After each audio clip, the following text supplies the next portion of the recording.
TCM The Dream World, transforming lives, transforming India, where dreams come true. Come join with us. तो बहुत सारी बातों के साथ में आज जिनकी स्टोरी हमारे बीच में है वो सिलचर आसाम से है। वो सिलचर आसाम से हैं और उनकी जो ओरिजिनल लैंग्वेज है वो बंगला है, लेकिन आज वो हिंदी को बखूबी जानते हैं और बहुत काबिल लीडर हैं और बहुत मेहनत करते हैं, बहुत मेहनत करते हैं। देखो, मैं आपको बता देना चाहता हूँ कि इस बिजनेस में 4 चीजें आपको आनी चाहिए। एक तो मेहनत करना, फिर अपने बिजनेस को डुप्लीकेट करना आना चाहिए।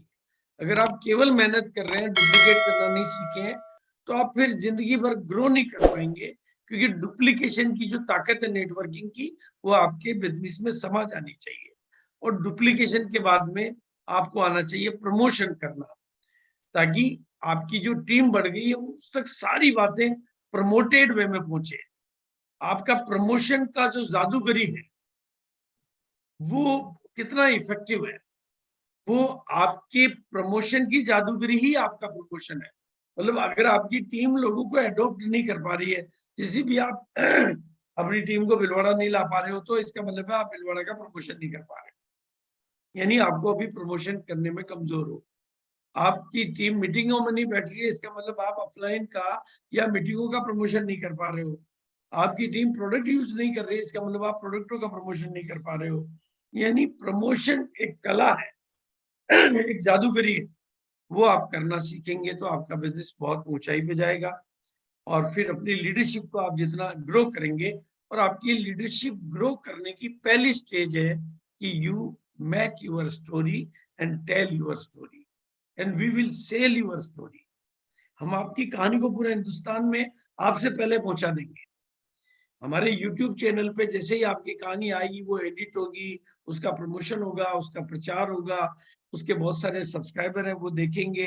तो यानी आप जहाँ नहीं पहुंचे हिंदुस्तान में, आपकी कहानी पहले ही वहां पहुंच चुकी होगी। और आप जब उस स्क्रीन पे आ जाते हैं तो आपको लोग एज ए हीरो देखने लग जाती है।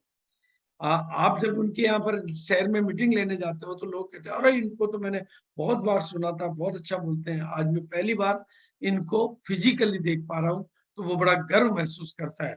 ये अमिताभ बच्चन को चेहरे स्क्रीन पे आपने देखा है, अचानक आपके घर आ जाए, आपके गांव में आ जाए और गुस्सा अमिताभ बच्चन आ गए, तो ये वो लोग जो स्क्रीन पे उस शहर में पहले पहुंच रहे हैं वो भी अमिताभ बच्चन है। इसलिए अपनी कहानी को कहिए। और बिल्कुल, तो मैं अब विश्वजीत जी को इन्वाइट कर रहा हूँ कि please tell your story. Over to you Vishwajeet ji. आपको कोर्स बना दिया सर? उन्होंने एंड्रेज नहीं कर रखा है। ओके विश्वजीत जी, आप जहां पर भी हैं एंड्रेज करिए ताकि आपको पोस्ट ये रहे सर। हाँ ठीक है ठीक है ठीक है ठीक है। इनको तो एक मिनट,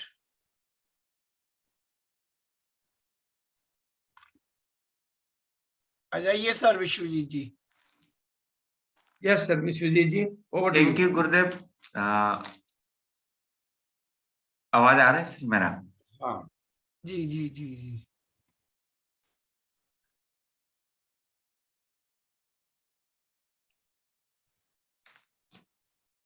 सबसे पहले तो आज की इस मिराकल मॉर्निंग में आदरणीय गुरुदेव, हम सबकी भाग्य विधाता श्री बीसी छाबड़ा सर के चरणों में सादर मेरा प्रणाम, और उपस्थित को लीडर विजयपाल बिरोदिया जी को भी मेरा प्रणाम, और जितेंद्र शर्मा सर और जितने भी गुरुएं यहाँ पे बैठी है सभी को मैं अपनी चरण स्पर्श करके प्रणाम करता हूँ। नाम विश्वजीत चक्रवर्ती है मेरा। मैं आसाम सिलचर की रहने वाला हूँ, और एक्चुअल में मेरा गांव जो है वो यहाँ से 40 किलोमीटर दूरी पे है, जहाँ से मैं पला बड़ा हुआ हूँ। और आज मुझे बहुत ही खुशी हो रही है कि आप लोगों के सामने मैं अपना स्टोरी को शेयर कर पा रहा हूँ। और आज मैंने इस बिजनेस का जो यहाँ पे शुरुआत की, और इससे पहले की जो बात है, कुछ बातें मैं शेयर करना चाहता हूँ। और जो भी मेरा जीवन में परिवर्तन आया, मैं जहाँ से आया, मेरा जो बैकग्राउंड था और यहाँ तक मैं आया, जितनी भी छोटी बड़ी जो भी सफलताएं मुझे मिली है, इसके पीछे अगर किसी का आशीर्वाद है, किसी का हाथ है, तो वो शख्स है आदरणीय गुरुदेव बीसी छाबड़ा सर। इनकी प्रेरणा से ही आज हम यहाँ पे आए हैं। और सच बात जो है मैं वही कहा आपको, और हम एक मिडिल क्लास फैमिली से बिलोंग करते थे। अभी पिताजी मेरे नहीं रहे, लेकिन वो सरकारी स्कूल के शिक्षक थे। और आज जो भी मैं बोल पा रहा हूँ, एक समय मेरे पास में इतना ताकत नहीं था कि 2 लोगों के सामने हम बात करें। और गांव में रहते थे, और गांव की जो एनवायरनमेंट्स था, उसी एनवायरनमेंट्स में मैं बड़ा हुआ, पढ़ा लिखा किया। यहाँ पे पिताजी की स्कूल जहाँ पे थे, उसी स्कूल में मैंने पढ़ाई 10th तक मैंने वहां पे पढ़ा, और फिर शहर में आया सिलचर में। और गांव से सुबह एक गाड़ी आता था शहर में, 40 किलोमीटर की दूरी थी, शाम को गाड़ी जाता था उस समय। और कॉलेज में आना जाना 1 साल मैंने ऐसा ही किया। फिर सिलचर रहने लगा, 2 साल 3 साल यहाँ पे पढ़ाई की, और टोटल 5 साल के बाद में फिर वापस गांव में गया। और इस समय मैंने जो देखा, मैं वो कहना चाहता हूँ कि मेरे घर में पिताजी इस समय जो भी कमाते थे, हम लोगों का 10 लोगों की परिवार था, और कंप्लीटली मेरे परिवार पिताजी की इनकम पे डिपेंड था। और फाइनेंशियली हम लोग इतना अच्छे पोजीशन में नहीं थे, इतना स्टेबल नहीं था, क्योंकि इस समय हम लोग किसी तरह चल रहे थे, मतलब हम लोगों का गुजारा चल रहा था। और सामने कोई भी परिस्थिति आता था तो 10-15 हजार की भी पैसा एक साथ करना मुश्किल होता था, मैंने जो खुद देखा है। और कभी कभी मैं सोचा था कि पिताजी से मैं भी खुद अपने लिए कुछ भी पैसा मैं मांगना मेरे लिए एक सोच में आता था मैं। और धीरे धीरे मैंने 10th जब मैं पढ़ाई 10th में आया, तब से मैं ट्यूशन करने लगा, प्राइवेट पढ़ाने लगा को एक्स्ट्रा टाइम पे, और जिससे मेरा पॉकेट मनी चलता था। तो उस समय हम चलते थे, और फिर शहर में आए, फिर कॉलेज में पढ़ाई की, और ऐसा दिन हमने गुजारा, मतलब उस समय की बात जो है। और रियलिटी जो मैं बताना चाहता हूँ, तो उस समय मुझे इतना बड़ा सपना भी नहीं था, उतना बड़ा सोच भी नहीं था, बस चलना है, गांव में पला बड़ा हूँ, उसी सोच था कि किसी तरह कुछ इनकम करना है। लेकिन इतना पता था कि सरकारी हो प्राइवेट हो, किसी जॉब में इतना बड़ा पैसा नहीं मिलता है, क्योंकि मैंने पिताजी को देखा है। और मुझे लगा कि कुछ अलग किसी चीज को करना है, कोई बिजनेस करना है, कुछ भी करना है। और वहां से मैं वापस गांव में गया पढ़ाई करके। और नौकरियां के लिए पिताजी बहुत बोल रहे थे कि आप कोशिश करना है, लेकिन मुझे नौकरी पसंद नहीं था। मुझे लगा था कोई बिजनेस करेंगे हम। और मैं ट्यूशन करता था, तो उस समय मेरे गांव से थोड़ी दूर पे एक डॉक्टर की क्लिनिक होता था, जहाँ पे मैं जाता था। और डॉक्टर से मेरा बहुत अच्छा रिश्ता बन गया, मैं हर रोज जाता था, उनका मदद करता था।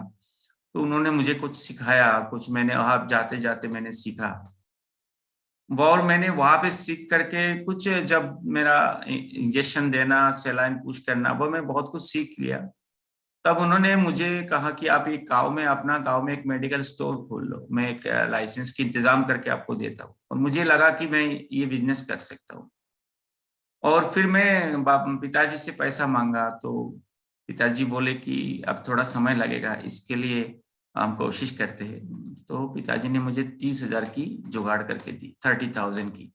और ये पहला मेरा जिंदगी का सबसे पहले मैंने सोचा कि कुछ करना है। और मैंने छोटा सा एक मेडिकल स्टोर खोला था यहाँ पे, फार्मेसी। और यहाँ पे मैंने शुरुआत की 30,000 से। अच्छा बिजनेस चलने लगा। 1 साल मैंने किया वहाँ पे गांव में, और एक्सपीरियंस भी मेरा थोड़ा हो गया था वहाँ पे रहने से, और लोगों को भी पता था। और गांव में मैंने आना स्टार्ट किया। धीरे धीरे साल 2 साल गया, और मेरा मैरिज भी बहुत जल्द से, मतलब अर्ली एज में हो गया था। तब मैं 1-2 साल की बात क्या हुआ, बहुत सारे 30,000 की जो हमारा कैपिटल था, उससे तो इतना स्टॉक हम नहीं रख पाते थे। और गांव में कुछ नया नया मेडिकल स्टोर्स खोला था। तो धीरे धीरे एक समय ऐसा आया कि ये बिजनेस मेरा नीचे चलने लगा, पैसे की कमी होने लगी। और मुझे समझ में आ गया कि इस गांव में हम सरवाइव नहीं कर पाएंगे। और पिताजी भी मुझे कहने लगे कि इससे तुम आगे जीवन में बहुत बड़ा कुछ कर नहीं पाओगे। तो मैं इस समय बहुत बहुत ऐसा स्थिति मेरे सामने आया कि मैं क्या करूं, और मुझे लगने लगा कि अल्टीमेटली मैं अपनी फादर के ऊपर डिपेंड होने लगा, और मेरा परिवार भी साथ में था। तो मैंने सोचा कि अभी क्या मैं पिताजी पे डिपेंड रहूं या जीवन में कुछ खुद को करना चाहिए। और मेरे अंदर से एक आवाज आई कि भाई तू बाहर निकल के कुछ ऐसा करो, ऐसा बिजनेस करो, कुछ भी करो, ताकि आप खुद अपने ऊपर सेल्फ डिपेंडेंट हो जाओ। और पिताजी भी एक दिन मुझे यही समझाया, और मुझे लगा कि कुछ करना चाहिए सर। और मैं वहां से बाहर आया, और पिताजी से दोबारा मैं पैसा भी मांग नहीं सकता। मैं सिलचर आया, और मेरा इस समय स्थिति बहुत नाजुक थी, क्योंकि मेरे हाथ में इतना पैसा भी नहीं था, क्योंकि फैमिली का बर्डन आ चुका था, और मिसेस प्रेग्नेंट थे। एक समय ऐसा दिन आया मेरे जीवन में, मेरा पास बिल्कुल एक भी पैसा नहीं था। मैं तो नर्सिंग होम में ऐसे क्रिटिकल सिचुएशन में डॉक्टर के पास जाना, दिखाना, और इस सिचुएशन को पार कैसे मैं करूं, और इसके लिए मैं किसी को कह भी नहीं सकता, पिताजी से भी पैसा नहीं मांग सकता हूँ। ऐसा स्थिति मेरे जीवन में आया, और मैं यहाँ से निकल करके शहर में आया। कुछ दोस्तों का भी मदद लिया मैंने।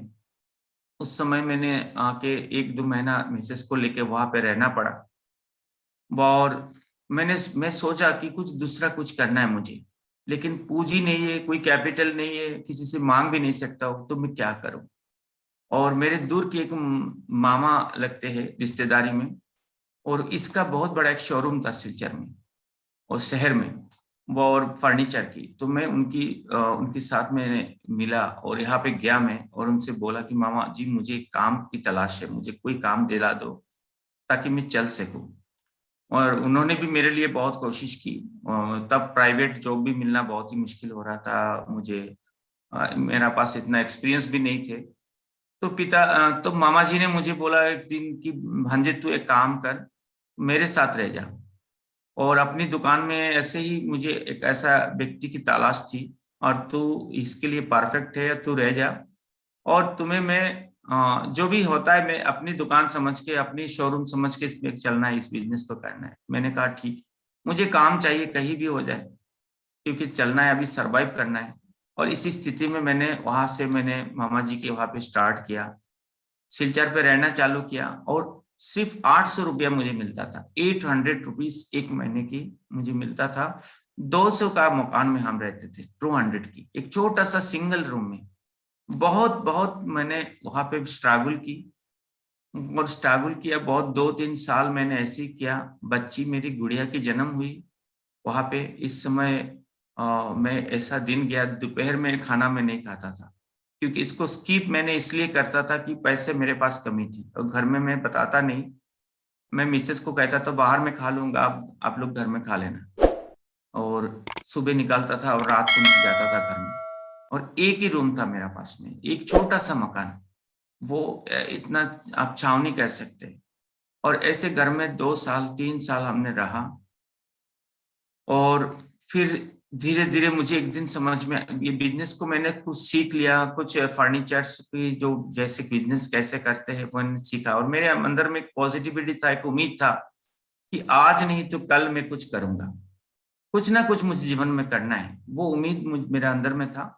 और धीरे धीरे मुझे कुछ लोगों की सानिध्य मिली, तो ये बिजनेस की चलते हुए 2-3 सालों में, और कुछ लोगों की उत्साह से मैंने एक खुद अपनी दुकान खोलने की सोचा। लेकिन मेरे पास पूंजी नहीं थी साथी, एक भी पैसा नहीं था। मैं चल रहा था, और मुझे लगा कि कुछ पैसा, और किसी से मांग भी नहीं सकते, तो कुछ पैसा मुझे इकट्ठा जमाना पड़ेगा। तो मैं धीरे धीरे कुछ समय मेरा, और 2 साल मैंने इंतजार किया। कुछ पैसा मैंने बैंक का खाता खोला, कुछ पैसा जमाया, कुछ पूंजी जमा के मैंने एक छोटा सा फर्नीचर का शोरूम खुला है।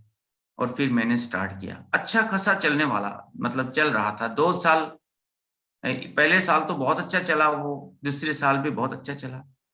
और धीरे धीरे क्या हुआ, उसी जगह पे भी चाहे मेरा कोई कमियां हो, या तो परिस्थिति मेरे सामने ऐसा आया, ये बिजनेस में भी मुझे लॉस में आना पड़ा।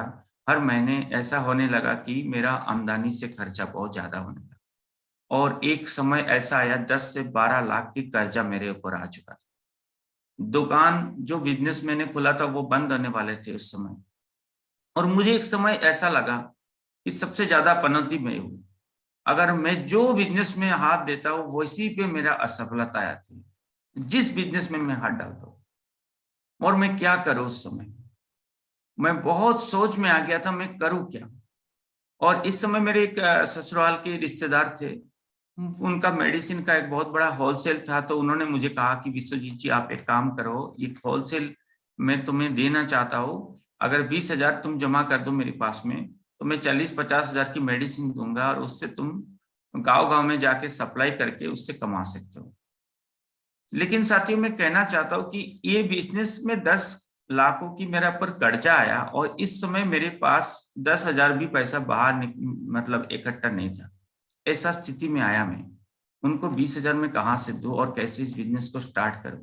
और ऐसी स्थिति में मैं सोचता हूँ और घर से निकालता हूँ, कभी कभी एक दिन खाना नहीं खाता हूँ, पूरी दिन बाहर घूमता रहता हूँ, क्या करूँ मैं, और घर में भी बताता नहीं। मिसेस कहते थे क्या हो रहा है, कैसे हो रहा है, इनकी भी डर लग रहा था कि कहाँ आए, अब सरवाइव कैसे करेंगे, कैसे आगे चलेंगे। और हम पिताजी के पास फिर जाने वाले नहीं, पिताजी को मतलब फिर से मैं घर की स्थिति मुझे पता है कि पिताजी से दोबारा मांगना मुश्किल होगा, फिर भी मैं कुछ ना कुछ मैं करूं, ऐसा मैं सोच में आ गया था। और इस समय मेरे जेब में पैसा बिल्कुल नहीं था। एक बाइक थी मेरी, कभी कभी मैं इसमें पेट्रोल भराने की पैसा भी मेरे पास में नहीं होता था। एक बाइक घर में रख करके मैं पैदल जाता था, मोटरसाइकिल होने के बावजूद भी। और उस समय मैंने सोचा कि मैं इस मेडिसिन की कारोबार में तीसरी बार ट्राई करूं, क्योंकि 2 बार मैं असफल हो गया और तीसरी बार मैं ट्राई करूं। लेकिन 20,000 उनको जमा करना है और लोगों की, ऐसे लोग मेरे पास जो 10 लाख कर्जा हो गया, हर दिन लोगों की प्रेशर, हर दिन सुबह शाम मैं लोगों को बताता था कि सर मैं आपकी पैसा एक भी पैसा बाकी नहीं रहेगा, सबको मैं चुकाऊंगा, थोड़ा टाइम मुझे दीजिए। थोड़ा सा टाइम में मांगता था, लेकिन लोगों की बहुत बातें मैंने सुनी, बहुत सारी परिस्थितियों की सामना मुझे करना पड़ा।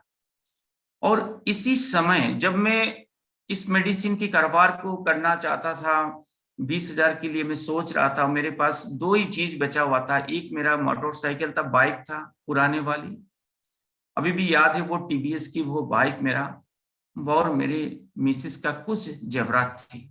वही 2 चीज था जिसको बेच करके मैं अगर इस बिजनेस को स्टार्ट करूं तो ऐसे मैंने सोचा कि क्या करूं मैं। और उसी समय मेरे एक दोस्त, मेरे छोटा भाई भी कह सकते, उससे मेरा मुलाकात हुआ।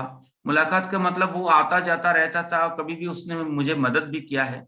और इसी ने मुझे बोला कि दादा आप आ जाओ, एक बहुत इंपॉर्टेंट बात है आपसे, एक चीज मैं शेयर करना चाहता हूँ। इन्होंने अपनी अपलाइन के साथ में उनके घर में मुझे बुलाया और आरसीएम का मार्केटिंग प्लान मुझे दिखाया। लेकिन साथियों मैं कहना चाहूंगा, पहली बार जब मुझे आरसीएम का प्लान दिखाया और मुझे कुछ समझ नहीं आया, और मुझे लगा कि इसने मुझे बहुत मदद की है। मेरे जो छोटे भाई मानता हूं मैं, कभी कभी जीवन में कुछ भी परिस्थिति आते थे तो मैं उसको बुलाता था, तो मैं इसकी बात को टाल नहीं पाता था, इसलिए मैंने उसकी बातों में आकर के आरसीएम को ज्वाइन किया। और ट्रेडिशनल माइंड था, आरसीएम की बिजनेस मुझे समझ नहीं आ रहा था, नेटवर्क क्या है, कैसे करना है, बिल्कुल पता नहीं था। उस समय मैंने बस ज्वाइनिंग कर लिया, इतना सा है। और मिसेस ने बताया कि आप ऐसे स्थिति में आप फिर से कपड़े की आप खरीद के लेके आए, मैं एक 1500 का किट लेके आया था। तो मैंने कहा कोई बात नहीं, इसको मैंने रख दिया, और कुछ कारण है इसका पीछे, मैंने कुछ कहा नहीं उनको। और फिर 1 महीना फिर गया, और फिर वो जो छोटे भाई है मेरा, उसने फोन किया, दोस्त भी है, उसने फोन किया, दादा आप आ जाओ सामान लेना है। मैंने कहा नहीं, वो तो मैंने ज्वाइनिंग कर लिया, और फिर दोबारा मुझे क्या करना है।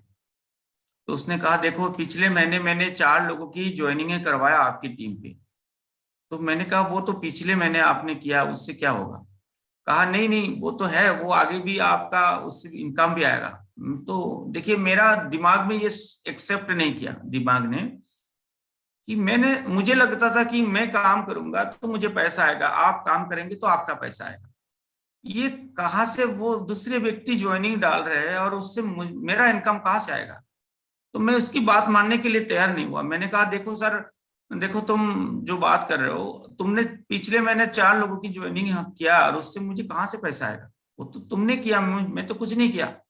बोले नहीं, उससे भी आपका आ सकता है, आप देखेंगे तो पता चलेगा। तो मैंने उस समय उनको कहा कि ठीक है, आप अपलाइन को लेके एक बार आना है, तो मुझे दोबारा इस बिजनेस को समझना है। तो उन्होंने फिर दोबारा उनको लेके आए, और फिर इस समय मैंने इस बिजनेस को अपने दिमाग से ध्यान से मैंने देखा, और इनसे मैंने नेटवर्क बिजनेस के बारे में पूछा, और मैंने समझा कि नेटवर्क बिजनेस है क्या। तो मुझे बहुत आश्चर्य हुआ कि ऐसा कोई बिजनेस होता है क्या, जब मैं कभी काम नहीं भी कर पाऊंगा तो भी बिजनेस बढ़ता रहेगा, पैसा भी आएगा, और एक आदमी इस महीने जोड़ेंगे तो जिंदगी भर उससे पैसा आ सकता है। तो अब मुझे पहली बार नेटवर्क बिजनेस क्या है समझ में आया, लेकिन बड़ा सपना तैयार नहीं हुआ, कोई विजन तैयार नहीं हुआ, बस इससे पैसा आ सकता है इतना सा पता है। और फिर मैंने थोड़ा सा काम इस पे करना स्टार्ट किया, जैसे जैसे उन्होंने कहा मुझे, लेकिन इतना बड़ा सोच नहीं बना मैं। और मेडिसिन की भी कारोबार करना चाहते थे, क्योंकि वर्तमान में जो परिस्थिति मेरा था सामने, एग्जिस्टिंग जो सिचुएशन था, उससे मुझे लगा कि मुझे इंस्टेंटली इनकम चाहिए। और मैंने जेवरात को बेच करके उस समय 20,000 से इस बिजनेस को मैंने स्टार्ट भी किया।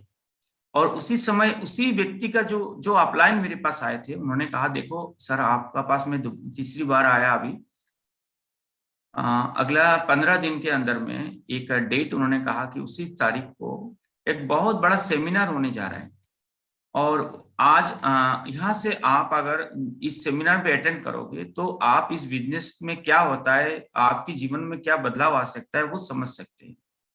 और उन्होंने मुझे बोला जाने के लिए, और मैंने पूछा कहाँ पे है, तो उन्होंने कहा कि ये अगरतला में है, क्योंकि असम हम जहाँ रहते हैं वहां से अगरतला लगभग 10 घंटे की रास्ता है। तो मैंने कहा इतनी दूरी पे जाना पड़ेगा? बोले हाँ बिल्कुल जाना पड़ेगा। तो मैं तैयार हो गया। मैंने कहा ठीक है। तो उन्होंने कहा कि यहाँ पे जाने से आपको पहले से टिकट बुक करना पड़ेगा, क्योंकि वहां पे अंदर जाने के लिए टिकट चाहिए, और वो टिकट अब पहले से बुक नहीं करेंगे तो आपको अंदर जा नहीं पाएंगे, बहुत मतलब वैल्यूएबल है, और टिकट मिलता ही नहीं है। तो मैंने कहा सर आप मेरे लिए एक टिकट पहले रखो, पैसा मैं पहले आपको पेमेंट करूंगा, लेकिन टिकट मुझे पहले चाहिए। तो उन्होंने कहा बिल्कुल आपकी टिकट रहेगा, और इन्होंने इस सेमिनार में मुझे ले जाने के लिए मतलब उत्साहित किया, और मैं गया। और ये जो सेमिनार हुआ था, इतनी ज्यादा लोगों की मतलब एक जगह पे माहौल, जैसे गुरुदेव ने कुछ पहले कहा कि एक बहुत मोमेंटम होता है, तो यहाँ पे इतने लोग आए थे। मैं एक दिन होटल में रहा था, और दूसरे दिन सुबह इस सेमिनार को अटेंड किया। और जब सेमिनार में गया तो मैं पहले स्टेज की मंच की लगभग सामने में बैठा था, और जब मैं गया था तब कुछ कम लोग थे, और धीरे धीरे प्रोग्राम चालू हुआ। और इस प्रोग्राम में जो शख्सियत थे, वो आदरणीय गुरुदेव बीसी छाबड़ा जी थे, जो पहली बार मुझे जीवन में उनको दिखाई दिया। मैंने स्टेज पे उनको देखा, उन्होंने प्रोग्राम स्टार्ट किया। और साथियों मैं कहना चाहूंगा 3.5 घंटे का वो सेमिनार मुझे मेरे जीवन में वो विजन क्लियर किया उस बिजनेस को करने के लिए। 3.5 घंटा में बिल्कुल मेरे आसपास में कहीं बैठा है, कितने लोग आए हैं, मैं कुछ भी देख नहीं पाया। मेरी पूरी होश बिल्कुल स्टेज में चला गया, और मैं प्रोग्राम को देखता रह गया, क्योंकि जीवन में पहली बार ऐसा मैं सेमिनार अटेंड किया। और सर की सारी बातें मुझे आज तक याद है। इन्होंने एक व्यक्ति को अपनी स्टेज में बुलाया, अपने गले की टाई उतार करके उनकी गले में पहनाया, और ये जो सिचुएशन, ये जो प्रोग्राम उन्होंने किया, इतनी अच्छी प्रेरणा की बातें उन्होंने की, उससे मुझे लगा कि जीवन में अगर कुछ बड़ा करना है तो इस बिजनेस को करना ही पड़ेगा। और प्रोग्राम जैसे ही समाप्त हुआ, मैं सीधा स्टेज के पास गया, और मैं गुरुदेव को इतना भीड़ था, मैं कैसे जाऊं इनके पास, मुझे लगा कि कम से कम इनके पास में पहुंचना है मुझे। और इनके पास में पहुंच गया, और इनकी पैरों से मैंने आशीर्वाद छू करके आशीर्वाद ली, और इन्होंने मुझे कहा कि बिल्कुल आप कर सकते हो।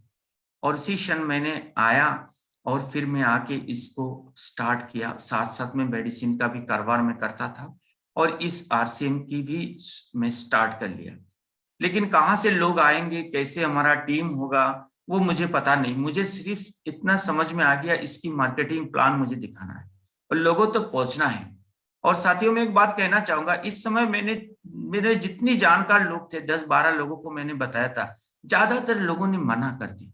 ज्यादातर लोगों ने, कौन आएगा, कैसे होगा टीम, मुझे पता नहीं, लेकिन मेरे अंदर में इतना जुनून आ गया, मुझे करना ही है इस बिजनेस को, परिस्थिति जैसे भी हो चलाएंगे। फिर भी उसको करना है। और एक मेरा दोस्त हुआ करता था सिलचर में, और इसके घर में मैं गया, उसे समझाया, उसका ज्वाइनिंग करवाया, लेकिन वो ज्यादा काम नहीं करेगा मुझे पता है। लेकिन फिर भी मैंने उनको कहा कि भाई तुम्हारी जान पहचान के कुछ लोगों को से मुझे मिलाओ, मुझे लोग चाहिए, मुझे प्रेजेंटेशन दिखाना है। और इन्होंने एक व्यक्ति को मुझे मिलाया था, और वो भी इससे मिलने के लिए इनके घर में मैं 4 बार गया एक व्यक्ति से मिलने के लिए, क्योंकि वो बाहर में रहता था। हमारे सिलचर से 35 किलोमीटर की दूरी पे एक शहर है, हैलाकंदी उसकी नाम है। तो हैलाकंदी में उसका घर है, और वो यहाँ से कभी कभी आता था सिलचर में, हमारी शहर में। और दोस्त ने कहा कि जब वो मेरा वो बंदा आ जाएगा, वो दोस्त आ जाएगा, तब विश्वजीत जी आपसे मैं मिलाऊंगा उसका। और 4 दिन के बाद उनसे एक बार मुलाकात हुआ मेरा, और फिर मैंने उनको आरसीएम प्लान दिखाया और इनको मैंने समझाया, और उन्होंने मुझे बोला आप हैलाकंदी में एक बार आना है तो हम ज्वाइनिंग करेंगे और कुछ लोगों को आपसे मिलवाएंगे। और इसी उम्मीद के साथ में मैं वहां पे गया जहाँ पे मेरा कोई जान पहचान नहीं, कोई रिश्तेदार नहीं। मैं कभी पहले इतना ज्यादा भी गया नहीं उस जगह पे, लेकिन इसी काम के लिए मैंने आरसीएम के लिए मैं वहां पे गया, और वहां पे रहा भी कुछ दिन उनके साथ में, उनका ज्वाइनिंग भी हुआ, और एक व्यक्ति से मैंने वहां पे काम स्टार्ट किया। और धीरे धीरे लोगों के पास जाने लगा। बहुत सारे ऐसे लोग हैं जिनको मैं जीवन में कभी जानता भी नहीं था। ऐसे में गया, प्लान दिखाया, और मेडिसिन का जो कारोबार है वो मैं दिन में करता था। गांव गांव में जाके मैं मेरी बाइक में, मैं आज भी याद है, बारिश में, धूप में, मैं मेडिसिन को अपनी बाइकों के चारों ओर बांध करके मैं लेके जाता था गांव गांव में, और शाम को वापस लौटता था, और 1-2 घंटा शाम को हम आरसीएम करते थे। लेकिन मुझे इतना क्लियर था कि आरसीएम मेरा भविष्य है। वर्तमान में अपने को चलना है तो मेडिसिन की हुआ या तो कोई भी कारोबार हम करेंगे, लेकिन आरसीएम मेरा फ्यूचर होगा, ये मुझे समझ में आ गया। इसीलिए मैं जी जान लगा के शाम को, सुबह को, जब भी मुझे समय मिलता था मैं करता था। 1-2 घंटा तो हर दिन की मेरा रूटीन में था। सबसे मेरा मिलना, बातें करना और मार्केटिंग प्लान दिखाना। और धीरे धीरे यहाँ से मेरा आरसीएम का सफर चालू हुआ, और फिर धीरे धीरे कुछ दिनों के बाद मेरा रॉयल्टी आया। और मैं अपनी बहुत मेहनत की, मैंने करके मुझे इस जगह पे आया मैं। लेकिन इसके पीछे अगर प्रेरणा है तो गुरुदेव वीसी सर की प्रेरणा है। उन्होंने बार बार मुझे बहुत समय मीटिंग में, यहाँ पे मैं आसाम की जो भी प्रोग्राम होता था, जहाँ भी सेमिनार होता था, मैं जाता था अपनी टीम के लोगों को लेकर के, ताकि गुरुदेव से मिलाओ और मैं इस बिजनेस के बारे में और भी कुछ जानकारी ले पाऊँ। और अपने आप को मैं चार्ज करता था। और फिर रॉयल्टी आए साथियों, लेकिन मुझे लगा कि मैं कंफर्ट जोन में आ गया। मुझे लगा कि बहुत अच्छी, मुझे बहुत खुशी हुई। जो गलतियां बहुत सारे लोग करते हैं, मेरी वो कहानी में आप समझेंगे। और कुछ दिन लगातार मेरा रॉयल्टियां मेंटेन होता रहा। एक दिन मैं एक गुरुदेव की प्रोग्राम देखा मैंने, और वहां पे मुझे एक चीज समझ में आया, इस बिजनेस को, अगर आप इस बिजनेस की बहुत बड़े लेवल पे जाना चाहते हैं तो अपने लिए मत करिए बिजनेस को, अपने टीम के लिए करना चाहिए। और इस दिन मुझे समझ में आया कि इतने दिन में अपनी रॉयल्टी, अपनी बिजनेस किया और अपने खुद के लिए बिजनेस किया, इसलिए मेरा बिजनेस बहुत दिनों से एक ही जगह पे रह गया। इसकी बाद से मैंने उसी दिन से, उसी रात को, मैंने जब इस सेमिनार को अटेंड करके गुरुदेव की सेमिनार से मैं आया, मुझे लगा कि आज से मैं अपने लिए काम बिल्कुल नहीं करूंगा। मुझे काम करना है तो अपनी टीम के लोगों के लिए। और उसी दिन से मैंने ऐसे लोगों की लिस्ट बनाई जो मेरा बहुत करीबी है, जो इस सिस्टम को मानते हैं, कुछ करना चाहते हैं, और इन्हीं लोगों को लेकर के मैंने एक सोच बनाया। किसी का रॉयल्टी दिलाना है, किसी को हम स्टार पे दिखना चाहते हैं, किसी को हम ईगल पे देखना चाहते हैं, किसी को हम रानाट पे देखना चाहते हैं। तो ऐसे सोच के साथ में इन्हीं लोगों को एक अच्छे लेवल पे देखना चाहता था। इसी सोच के साथ मैंने काम किया और इनके लिए मैंने काम किया। जब मैं वो और किसी की मदद करना स्टार्ट कर दिया, वो और किसी को जिताने के लिए मैंने काम करना स्टार्ट कर दिया, मेरा अनुभव ऐसा हो गया, मेरा विचार बदल गया। उसी दिन से मेरा बिजनेस बड़ा होने लगा और मेरा रॉयल्टी से टेक्निकल तक आ गया। हमारा टीम पे रॉयल्टी निकल के आने लगी, फिर टेक्निकल निकल के आने लगे। जो भी है वो धीरे धीरे उसी समय से एक परिवर्तन हुआ। तो इस सिस्टम पे पहले मैं जो था, मेरे जीवन में बड़ा सपना कभी नहीं था कि मैं बड़ा कुछ कर पाऊं। लेकिन आरसीएम पे आने के बाद में जब मैंने गुरुदेव की प्रोग्राम और बहुत सारे कोर लीडर्स के मैंने प्रोग्राम देखा, तो मुझे समझ में आया कि मैं भी कर सकता हूँ। और इस प्रेरणा के साथ में मुझे ऐसा फीलिंग होने लगा कि कभी मैं जीवन में गाड़ी में चलाना दूर की बात, चलाना तो मुझे आता ही नहीं था, और अपनी गाड़ी होगा ये बहुत बड़ी बात। लेकिन यहाँ पे आने के बाद मैं सोच पाया कि मैं भी गाड़ी ले सकता हूँ, मैं भी गाड़ी चला सकता हूँ। और मैं सोचता था कि एक दिन मेरे हाथों के अंदर में एक स्टीयरिंग के अंदर ऊपर मेरे हाथ रहेगा और मैं खुद अपना गाड़ी चलाऊंगा। ऐसा मेरा अनुभव होने लगा, ऐसा फीलिंग में करने लगा, और धीरे धीरे ऐसा हकीकत में होने लगा। कभी मैंने सोचा नहीं था तो कि 1 लाख से ज्यादा मेरा इनकम महीने के आता रहेगा, ऐसा आएगा जीवन में। लेकिन इस सिस्टम के साथ में दिया, और इस सिस्टम पे आने के बाद मेरा ये विश्वास, पूर्ण विश्वास हो गया कि 100% हम बिलीव करने लगे कि ये हो सकता है, और ये हकीकत में भी हुआ है। और आगे मैं चाहता हूँ कि आज जहाँ पे मैं जिस लेवल पे हूँ, जिस जगह पे हूँ, वो ये आरसीएम के मतलब एक आरसीएम सिस्टम के अलावा किसी सिस्टम से ये हो नहीं पाएगा। और मैं तो कहना चाहूंगा, दुनिया में अगर कोई ऐसा सिस्टम है जिससे लोग अपनी जिंदगी का सारा सपना पूरा कर सकते हैं, तो वो है आरसीएम। और ये एक बहुत अच्छा सिस्टम है। और साथियों, मैं कहना चाहूंगा कि मुझे बहुत गर्व होता है मैं किसी को जब आरसीएम की बात कहता हूँ। सामने वाले क्या समझते, क्या रिएक्ट करते, उस पर मुझे कुछ भी नहीं है, मेरा कुछ प्रॉब्लम्स नहीं है। लेकिन मुझे आरसीएम की बात कहने में मुझे गर्व महसूस होता है। और आज मैं जो हूँ, जिस लेवल पे हूँ, एकमात्र देन है, जो प्रेरणा है, वो गुरुदेव बीसी छाबड़ा सर की प्रेरणा है। Thank you sir.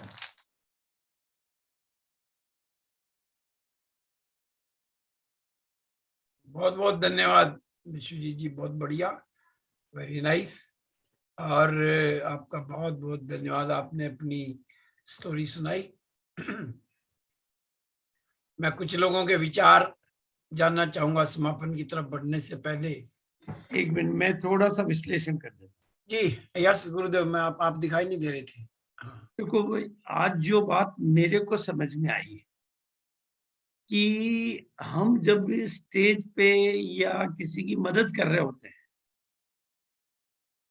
तो हमारी मदद में इतनी शिद्दत होनी चाहिए, हमारे काम करने में इतनी शिद्दत होनी चाहिए कि पता नहीं हम किसकी जिंदगी को बदल रहे होते हैं, किसी की जिंदगी को बना रहे होते हैं, बचा रहे होते हैं। इसलिए हमारी तनिक भी लापरवाही, तनिक भी आलस्य, हमारा तनिक भी थोड़ा सा भी कुछ गड़बड़ी किसी एक जिंदगी को सवाल इस बात का नहीं है कि कितनी ज्वाइनिंग कैसे नहीं की, आप सोचिए कि कितनी संघर्ष की कहानी है।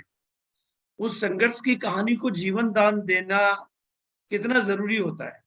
एक जिंदगी को बचाने जैसा काम है, तो हमें पूरी शिद्दत के साथ में, पूरी लगन के साथ में, पूरी ईमानदारी के साथ में, पूरी निष्ठा के साथ में, पूरी सत्य निष्ठा के साथ में इस आरसीएम के पवित्र बिजनेस को आगे बढ़ाना चाहिए। क्योंकि अभी तक मैं जो सुन पा रहा हूँ स्ट्रगल की कहानियां, चाहे वो हमने मैडम की कहानी सुनी, कल्याणी मैडम की, वो स्ट्रगल की कहानी थी, पूजा मैडम की कहानी सुनी, स्ट्रगल की कहानी थी, और विश्वजीत जी की कहानी सुनी, स्ट्रगल की कहानी थी। तो इन स्ट्रगल की कहानियों को मदद करना, और जो मदद की भावना विश्वजीत जी में जब से डेवलप हुई, तब से इनका बिजनेस एक तरह से कंटिन्यू ग्रो कर रहा है। मतलब जैसे ही इनको ये फीलिंग आई कि मुझे इस बिजनेस में अपने लिए नहीं, अपनी टीम के लिए काम करी, क्योंकि प्रैक्टिकली मैं खुद टच में हूँ, तो मेरे को पता है इन्होंने जिस दिन से ये सोचा कि मुझे अपने लिए नहीं, लोगों के लिए काम करना है, मुझे लोगों की मदद करनी है, तो बिल्कुल। तो हम एक, और मीटिंग की कितनी वैल्यू है, एक मीटिंग किसी के लिए भी जीवनदान बन सकती है। तो जो बात मैंने कही थी कि नए लोगों को मीटिंग में बिठाने पर बहुत, और उनके साथ बैठकर उनके सही मददगार, तो इस बिजनेस के माध्यम से आप लाखों जिंदगियों बदलने में मददगार बन सकते हैं। Thank you so much. बहुत बहुत बहुत कुछ कहा जा सकता है, लेकिन चूंकि समय अपनी मर्यादा, और ओवर टू जितेंद्र जी। धन्यवाद धन्यवाद सर। एक या दो व्यक्तियों से हम विचार जरूर जानेंगे, और इसके बाद में जो है हम समापन की तरफ बढ़ेंगे। राजेश, दिन को 1 बजे की मीटिंग में एक बार सभी जेंट्स आकर जरूर देखें, उस मीटिंग की ऊर्जा को महसूस करें, और उससे आपको बहुत अच्छा लगेगा और आपको पता चलेगा कि मेरी टीम के लिए ये सबसे बेस्ट मीटिंग बनती जा रही है। और इसी तरह से आपकी स्टोरी का भी मैं आह्वान करता हूँ, और जो स्टोरीज हमारे बीच में आ चुकी है, कल से उनकी फोटोज भी हम लेना शुरू करेंगे। ओवर टू जितेंद्र जी। जी गुरुदेव, जी गुरुदेव। चलिए मैं एक या दो व्यक्तियों के विचार जान लेता हूँ। वैसे तो गुरुदेव का फिर आगे प्रोग्राम होता है और हमें 7 बजे खत्म करना होता है। RC and the Dream World, transforming lives, transforming India, where dreams come true. Come join